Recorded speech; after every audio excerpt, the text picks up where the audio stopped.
जी, माफ़ी चाहूँगा दर्शकों से भी। तो नहीं नहीं सखा जी आप चलिए हाँ जी, अब एक अहम मुद्दे पर मैं आना चाहूँगा, ये दर्शकों का ख़ासकर है, चूँकि इस तरह का जो कंटेंट है षड्यंत्रकारियों के बारे में या विभिन्न प्रकार की कॉन्स्पिरेसी के बारे में बताता तो रहता हूँ।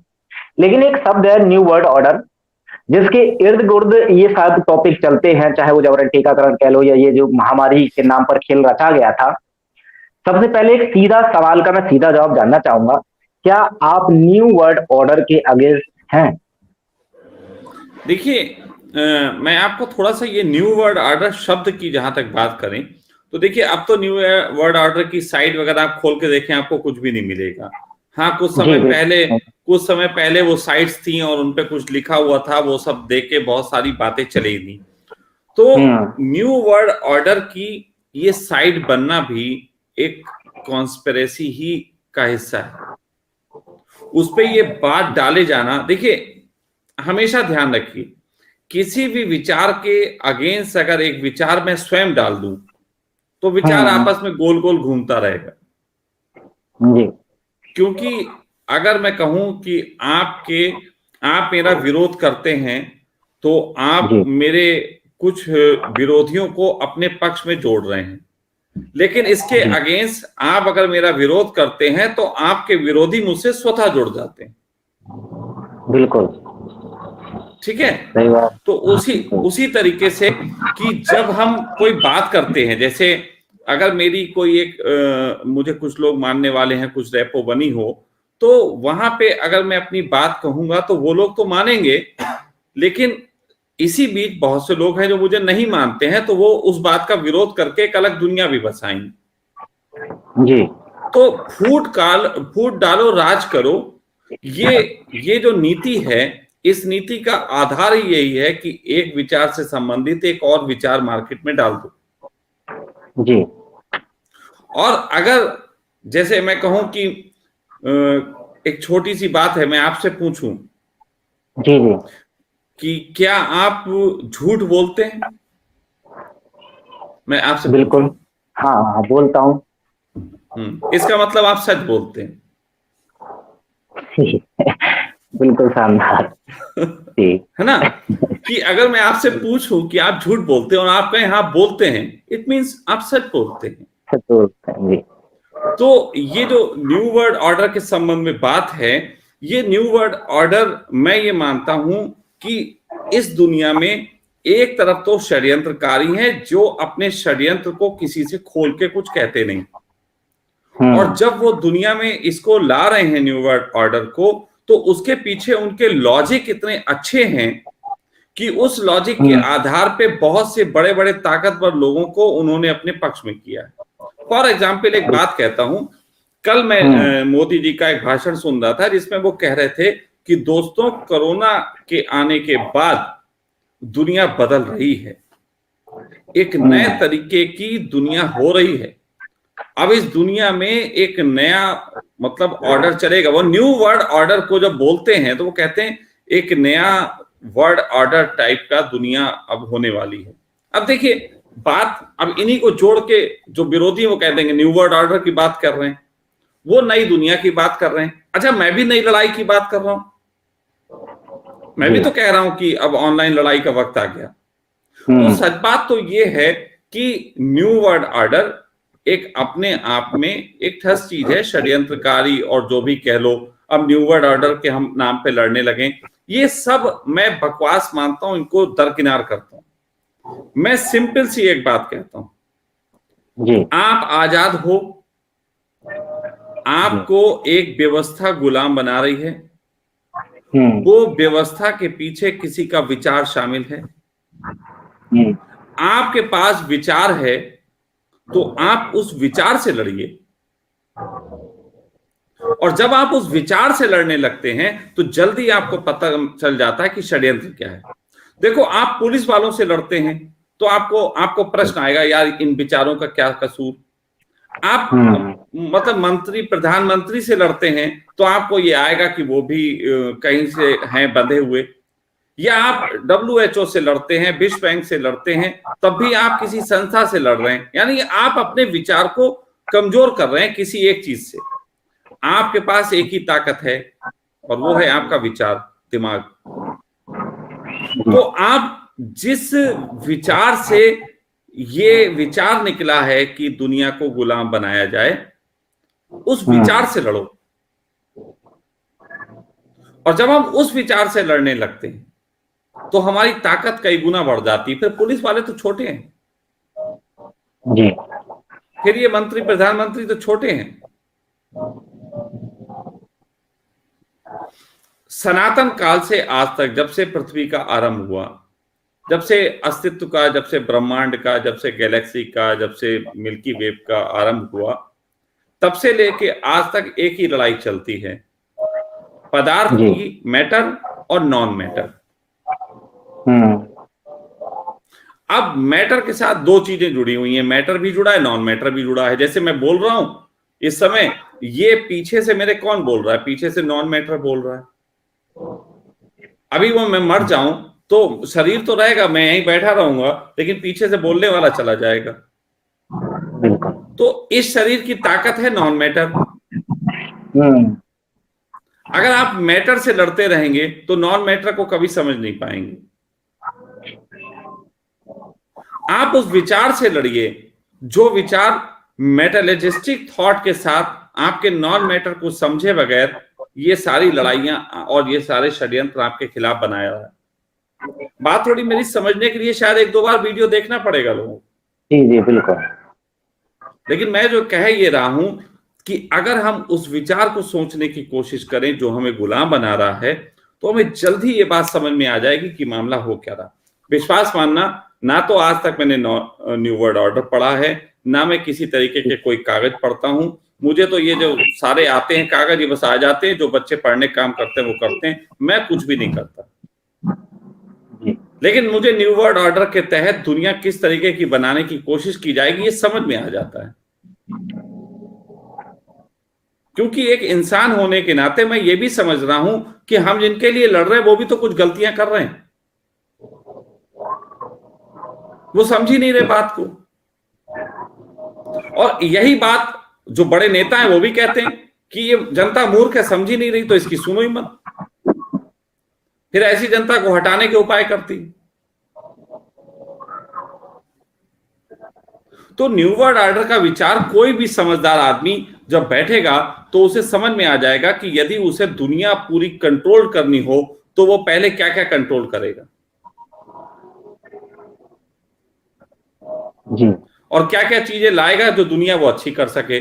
तो मैं तो कहूंगा हर व्यक्ति आज रात को जब सोए मेरा ये वीडियो सुनने के बाद, तो वो फील करे कि वो गॉड है और अब उसे दुनिया जो है अच्छी करनी है, और जो ताकतें चाहेगा उसे सब ताकतें मिल जाएंगी। अब वो बताए कि उसे दुनिया को कैसा करना है। और विश्वास मानना, उनमें से 99% लोग सोचेंगे कि हाँ ये इस तरीके से कंट्रोल की जा सकती है, उन्हें पता लग जाएगा। और जब आप पता लग जाएगा कि इस तरीके की कंट्रोल की जा सकती है, तो 99% के बाद 1% विचार जो है वो आपके अंदर आएगा कि वो है आपकी आत्मा। और उस आत्मा की रक्षा करने के लिए कानून बने और उस कानून में मूल अधिकार लिखे हैं आत्मा की रक्षा के लिए। और वही मूल अधिकार इस 99% प्लान को ध्वस्त कर सकते हैं। तो ये बातें करने की बजाय कि ये षड्यंत्र कौन कर रहे हैं, कि न्यू वर्ल्ड ऑर्डर कर रहा है, कि विश्व बैंक कर रहा है, कि WHO कर रहा है, कि कौन कर रहा है, ये तो संस्थाएं हैं, चारों तरफ से हो रहा है। ऐसा समझो न्यू वर्ल्ड ऑर्डर हवा में घुल मिल गया। हम शायद दिन में जितना भी कुछ करते हैं 99% चीजों से हमें जो हिप्नोटाइज किया जा रहा है वो न्यू वर्ल्ड ऑर्डर का हिस्सा है। मैंने एक दिन हिसाब लगाने की कोशिश की थी तो मुझे अंदाजा हुआ था कि दुनिया में एक व्यक्ति जितना धन कमाता है, मतलब पूरी दुनिया से जितना धन पैदा हो रहा है, कोयले से, सोने से, खेतीबाड़ी से, गायों से, भैंसों से, पशुधन, जो भी जितना भी दुनिया में धन पैदा हो रहा है, अगर आप एक कैलकुलेशन करके देखोगे पूरी दुनिया में आबादी से, तो आपको पता लगेगा कि 70% धन उधर जा रहा है। 70% और 30% में हम खा पी जी सब रहे हैं। और ये 30% में अंबानी अडानी भी शामिल है, जी ये भी समझ लो। अगर मैं कह रहा हूं नहीं अडानी अंबानी उनके, नहीं, अडानी अंबानी भी उसमें ही शामिल है। 30% में ही सब खा रहे हैं, 70% फिल्टर होके वहां चला जा रहा है। तो ये मामला इतना बड़ा है कि इसे अब हम शब्दों से ना समझें। परमात्मा को समझने के लिए जिस प्रकार आत्मा की जरूरत होती है, इस षड्यंत्र से बाहर आने के लिए आपको केवल आत्मा अपनी जाननी। अब आपको परमात्मा ही बचाएगा और परमात्मा उसी को बचाएगा जो आत्मवान हो जाएगा। जी, तो निष्कर्ष के तौर पर मतलब जो मैं समझाऊं या शायद जो आपने, हालांकि बात है तो जो काफी अच्छी बताई है, लेकिन जो भाषा का इस्तेमाल किया तो जाहिर सी बात है वो एक आम आदमी के लिए समझना वो गहरी है, वो थोड़ा सा कठिन है। हाँ, गहरी है। लेकिन जहां मोटी मोटी बात है कि न्यू वर्ल्ड ऑर्डर कोई इस तरह का कानून नहीं है जो किसी ने प्लान पहले से किया हो। एक विचारधारा है जो कई साल पहले से लोगों के माइंड में धीरे धीरे बदली जा रही है। तो शायद आप ये कहना चाह रहे हैं कि उस विचारधारा को आप समझ जाएं तो आप अपनी जीवनचर्या ही ऐसी बना लें जिससे कि आपको कोई गुलाम बना ही ना पाए। तो ये न्यू वर्ल्ड ऑर्डर आपका कुछ नहीं, जीवनचर्या नहीं, मैं सिंपल सी बात कह रहा हूं, अपनी कॉन्शियस को जानो। जी, देखो ये शरीर है, जैसे भगवान एक मंदिर में रहता है जी, हम क्या भगवान की लिपाई पुताई करते? नहीं करते तो मंदिर की है ना। जी बिल्कुल। लेकिन अगर उसमें से भगवान हटा लो तो क्या उस मंदिर की लिपाई पुताई करेंगे? नहीं। उसी प्रकार जिस प्रकार मंदिर के अंदर भगवान होने से उस मंदिर की खूबसूरती, फिर मंदिर का प्रचार, फिर मंदिर का पुजारी, फिर मंदिर का प्रसाद, सब चीजों का ख्याल रखा जाता है। उसी प्रकार हमारी आत्मा जब तक इस शरीर में है और हमें उसका ख्याल है, उस आत्मा को बचाने और उस आत्मा को निखारने के लिए हम शरीर भी ख्याल रखेंगे, अपने शब्दों से, अपनी वाणी से उसका प्रचार भी करेंगे, अपने जीवन से लोगों को महसूस कराने का भी काम करेंगे। और यही आत्म सम्मान और यही आत्मा की आवाज आपके संविधान में भी है। गजब की बात है। जी। जिस प्रकार एक मंदिर में भगवान होने के कारण मंदिर की पुजारी का ये फर्ज बनता है कि मंदिर की देखरेख करे, मंदिर के भगवान की विचारधारा को फैलाए, लोगों को प्रसाद दे, पूजा करे भगवान की, उसी तरीके से इस संवैधानिक ढांचे का जो निर्माण हुआ है, उस संवैधानिक ढांचे में एक मूल अधिकार है और मूल अधिकारों का उद्देश्य है कि हर व्यक्ति की आत्मा को खिलने के अवसर मिले, शरीर के नहीं, आत्मा के खिलने के अवसर मिले। शरीर आत्मा का ऐसा समझो कि व्हीकल है, ये संविधान में लिखा हुआ है आपके। मैं इसीलिए तो कह रहा हूं। अब आप एक बताओ कि क्या वो पुजारी और यहां प्रधानमंत्री एक मान लो, क्या वो पुजारी मंदिर का अच्छा पुजारी कहलाएगा जो भगवान की पूजा ना करता हो और साथ ही साथ ना किसी को प्रसाद देता हो और दिन भर ताला लगा के रखता हो? वो अच्छा पुजारी नहीं कहलाएगा। उसी तरीके से वो कोई भी व्यक्ति, चाहे वो प्रधानमंत्री हो, चाहे वो पुलिस वाला हो, चाहे वो कोई भी हो, यदि वो किसी को दबाता है, किसी को डराता है, किसी को खिलने में और ग्रो करने में रोकता है, तो वो जो है आत्मा के खिलाफ काम कर रहा है। और वही हमारे मूल अधिकार हैं। मैं यहां पे YouTube के खिलाफ भी जो खड़ा हुआ वो आप समझ लीजिए। आज की तारीख में हर व्यक्ति को यह हक है कि वो अपनी कमाई के साधन नए बढ़ाने के तरीके खोज सके। जब YouTube ने आके हम सबको ऑफर किया तो उसी ऑफर के तहत लोग यूट्यूबर्स अपने वीडियो बना के डालना शुरू किए। ऐसी स्थिति में यदि यूट्यूबर अचानक किसी का वो बंद कर देता है तो ये मूल अधिकारों के खिलाफ है। जी। और भारतीय संविधान में इस बात का स्पष्ट उल्लेख है कि मूल अधिकार ना तो आपके प्रधानमंत्री हटा सकते हैं, ना आपका सुप्रीम कोर्ट हटा सकता है, और कोई भी व्यक्ति जो आपके मूल अधिकारों के खिलाफ बात करता है वो गैर संवैधानिक बात कर रहा है, गैर कानूनी बात कर रहा है। और मूल अधिकार हटाए नहीं जा सकते, कभी नहीं हटाए जा सकते।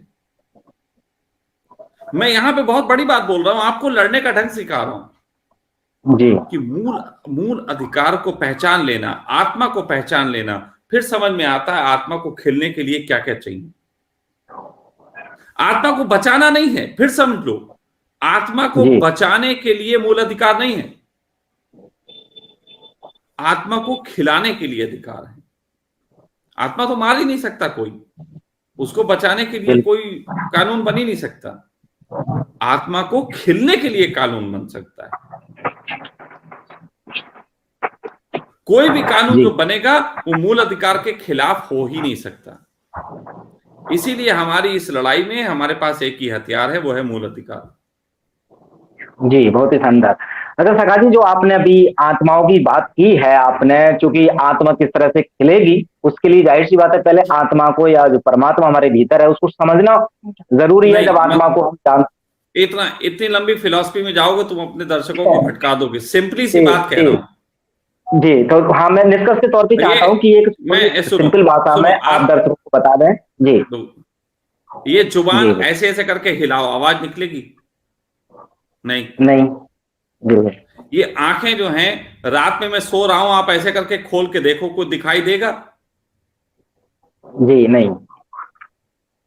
रात में आपके कानों के अंदर कोई आवाज जाएगी कुछ जो चल रही है, सो रहे हो जी नहीं। तो यानी कि कान नहीं सुनते, जी आपकी आंखें नहीं देखती, आपकी जुबान नहीं बोलती, इनके पीछे कोई है जो कर रहा है। जी क्योंकि जब आप मरते हो तो कान भी होते हैं, आंख भी होती, नाक भी होती, मुंह भी होता है, सब होता है, फिर भी कुछ नहीं होता है।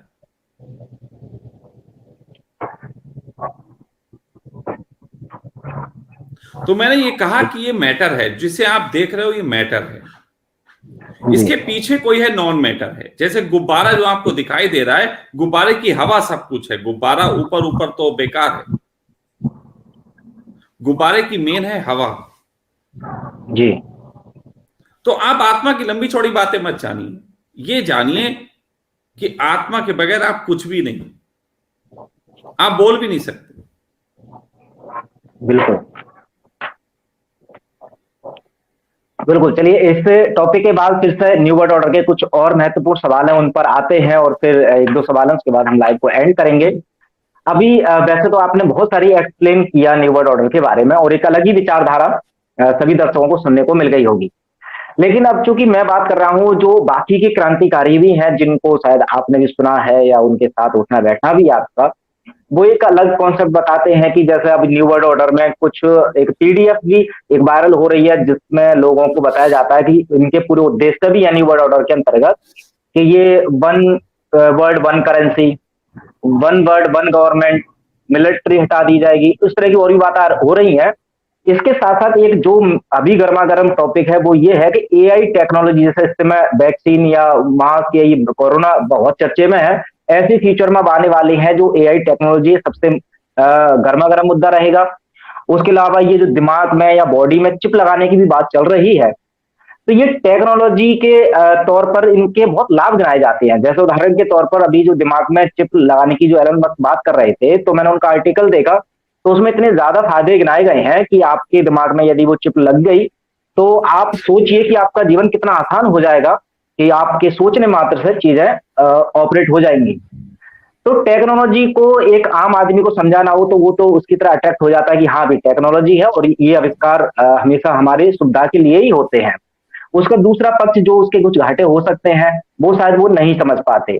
तो अगर मैं डायरेक्टली आपसे प्रश्न करूं कि ये जो हम विरोध कर रहे हैं, न्यू वर्ल्ड ऑर्डर के अंतर्गत कुछ टेक्नोलॉजी भी आती है, तो ये कहां तक सही है? क्या ये टेक्नोलॉजी ही गलत है, या फिर टेक्नोलॉजी का इस्तेमाल करने के साथ साथ देखो हमें केवल गलत यूज करने वालों का विरोध करना चाहिए?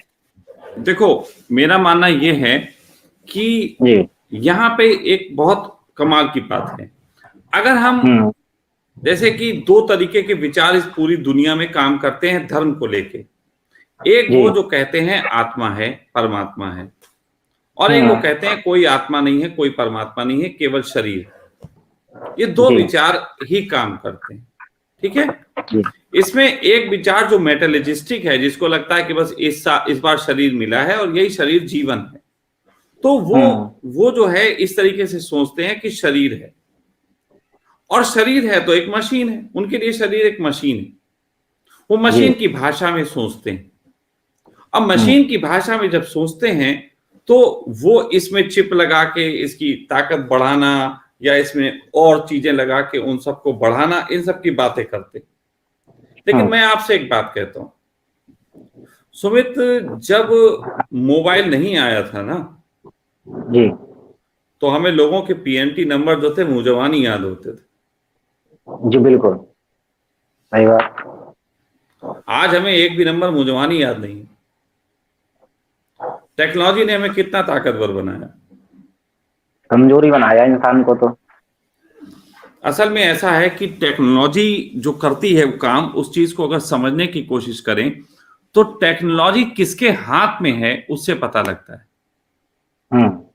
भारतवर्ष में हमारे पास कृष्ण जैसे लोग भी रहे जिनके पास इतनी बड़ी टेक्नोलॉजी थी कि उनका सुदर्शन लोगों की गर्दन काट के वापस आ जाता था। जी लेकिन उसके बावजूद भी उन्होंने उस सुदर्शन का गलत इस्तेमाल करके सारे महाभारत में विरोधियों की गर्दन तो नहीं काटी। जी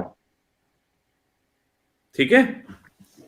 तो सही बात तो यह है कि यहां पे सिर्फ इस विचारधारा की लड़ाई है।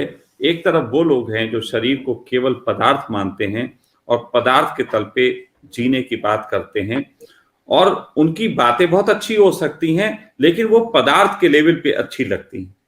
लेकिन जब वो पदार्थ के लेवल से हटके हमारे दूसरे लेवल पे अटैक करने लगती हैं तब बात गड़बड़ हो जाती है। जैसे मैं आपसे छोटी सी बात कहूं, आप में से जितने भी लोग हमें सुन रहे हैं उनकी एक लवर होगी या एक लवर ऐसी जिसे वो चाहते हों, या उनकी पत्नी होगी, या भविष्य में पत्नी बनाने का इरादा होगा, कुछ तो होगा ना। बस वो मुझे ये बताएं, क्या एलन मस्क के रोबोट के साथ वो अपनी पत्नी को एक रात छोड़ना चाहेंगे? बस सिंपल सा जवाब दे दो। बच्चे तो पैदा करने, तुम करो वो करो, क्या फर्क पड़ता है? तुम्हारे ही बच्चे क्यों? इसके पीछे तर्क दे सकते हैं कि हर एक व्यक्ति अच्छा बच्चा पैदा नहीं कर सकता। तो मैं ये कहूंगा, अगर एलन मस्क कहें कि हर व्यक्ति स्वस्थ बच्चा नहीं पैदा कर सकता, तो भाई वो अपनी पत्नी को गांधारी बना देना, 100 पैदा करे, हमने मना किया क्या?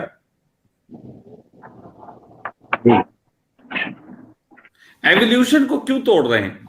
एवोल्यूशन का अर्थ होता है कि इस समय इस पृथ्वी पे एक एलन मस्क जैसा आदमी भी है और एक बिल्कुल नवजात शिशु भी अभी पैदा हुआ है जिसके पास एलन नाम की कोई खबर भी नहीं है।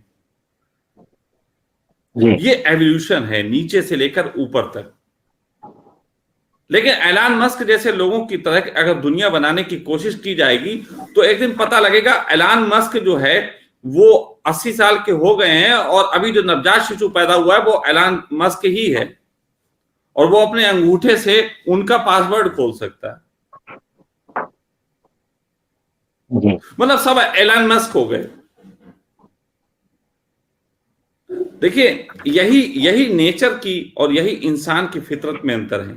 इंसान बिस्कुट बनाएगा तो बिस्कुट की फैक्ट्री में करोड़ों बिस्कुट बनेंगे और सब एक जैसे बनेंगे, ना वजन ज्यादा होगा ना उसकी कोई बनावट में अंतर होगा। ये मनुष्य का निर्माण है, वो सब कुछ एक जैसा बना देगा।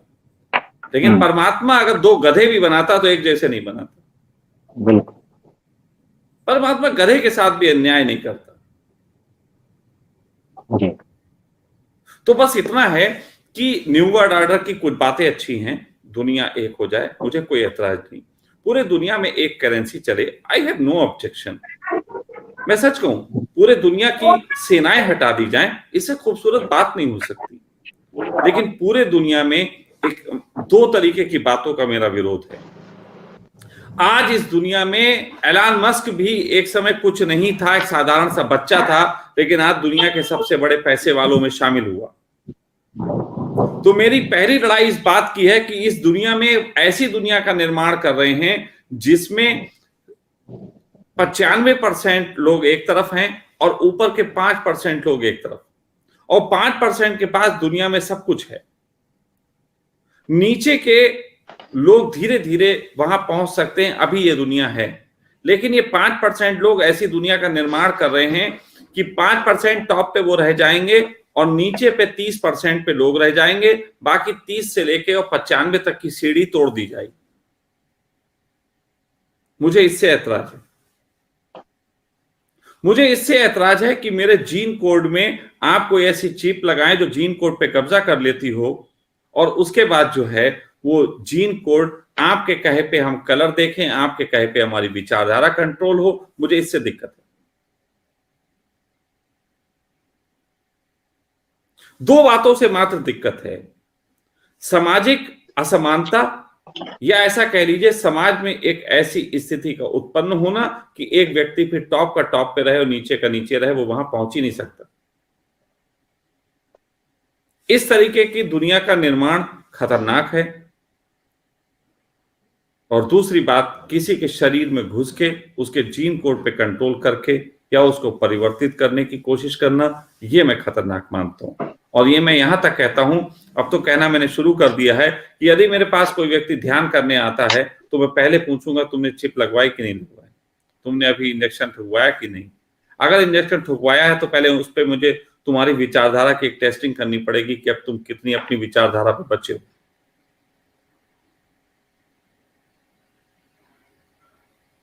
आप समझने की कोशिश करो, मेरी लड़ाई थोड़ी बहुत बड़े लेवल पे इनसे सोच पे है, मेरी टुच्ची सोच पे नहीं है कि मेरी करेंसी वो ले जाएंगे, ले जाएं यार, हम वो वाली यूज कर लेंगे, अभी भी तो करते हैं।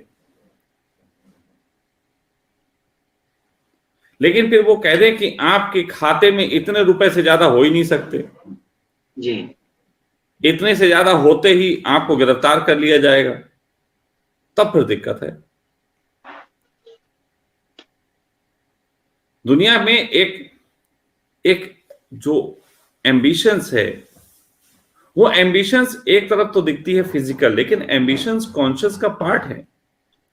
कॉन्शियस भी चाहती है कि इस दुनिया में हम अपना प्रचार करें, और उसके लिए से टूल चाहिए।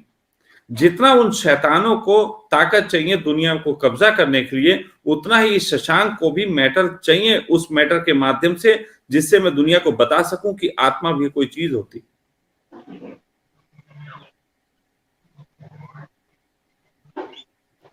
वरना हिंदुस्तान के फकीर बहुत सारे ऐसे जो झोपड़ियों में मर रहे हैं, जिनके ज्ञान से दुनिया आनंद से भर सकती थी, क्यों नहीं फैल पाए। इसीलिए मुझे भी वो टूल्स चाहिए। तो यहां पे असमानता की जब बात हो रही है तो गड़बड़ है। आप यहां एक ऐसा दंगल कराने जा रहे हो जिसमें एक आदमी पहले से तय है वही जीतेगा, तो ऐसे दंगल का कोई फायदा नहीं।